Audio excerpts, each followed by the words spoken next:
After 42 years of writing about wine, I finally decided to design my own wine glass.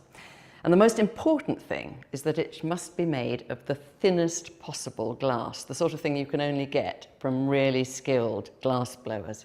A glass that's so gossamer thin that you sort of feel as though it's not really separating you from the wine at all. That's what we have here, a lovely, light but sturdy wine glass. Now, the most important thing for any decent wine glass is that it goes in towards the top, because it's the aroma that's the most important thing that you can sense, and you want to be able to gather the aroma inside the bowl of the glass. So when you swirl it around, maximizing the surface area, you don't want the wine to spill out of the top, which is why it has to narrow towards the top.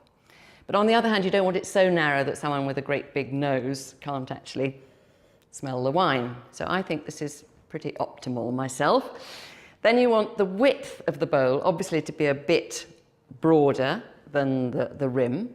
And this has been designed so that 1/6 of a bottle, 125 millilitres, which is a sort of regular, sensible pour of wine, just fills the bowl at its maximum width. You know, it could be slightly more, could be slightly less. The most important thing is that having swirled, you've got all that aroma you paid for gathered in the bowl, ready for you to sniff.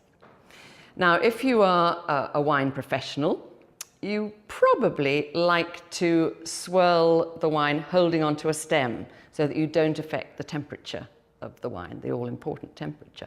So you want a stem that's tall enough for a big hand to get themselves around it, which is obviously important when we came to thinking about the design of this glass.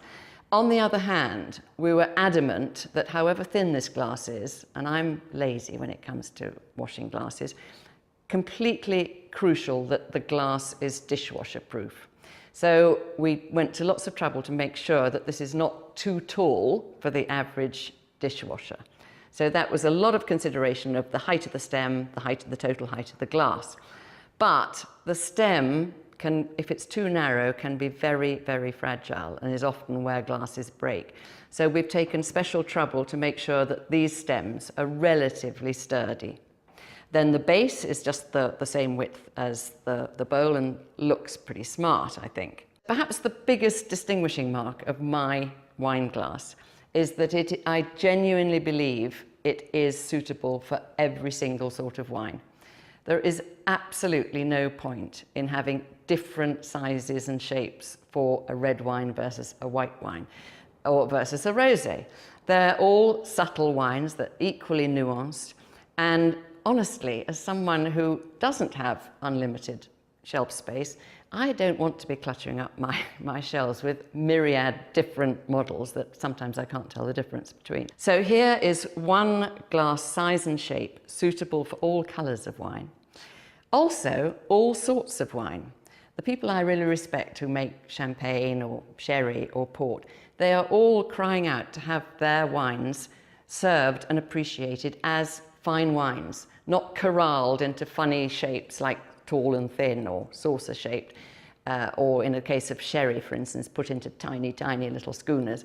They want their wines to be sensed just the same way as we sense all wines, in a nice, generous-sized glass.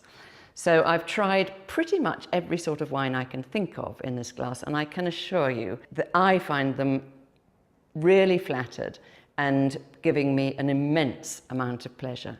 I'm also very proud of the look of it. I think it looks really beautiful. It's gorgeous to handle.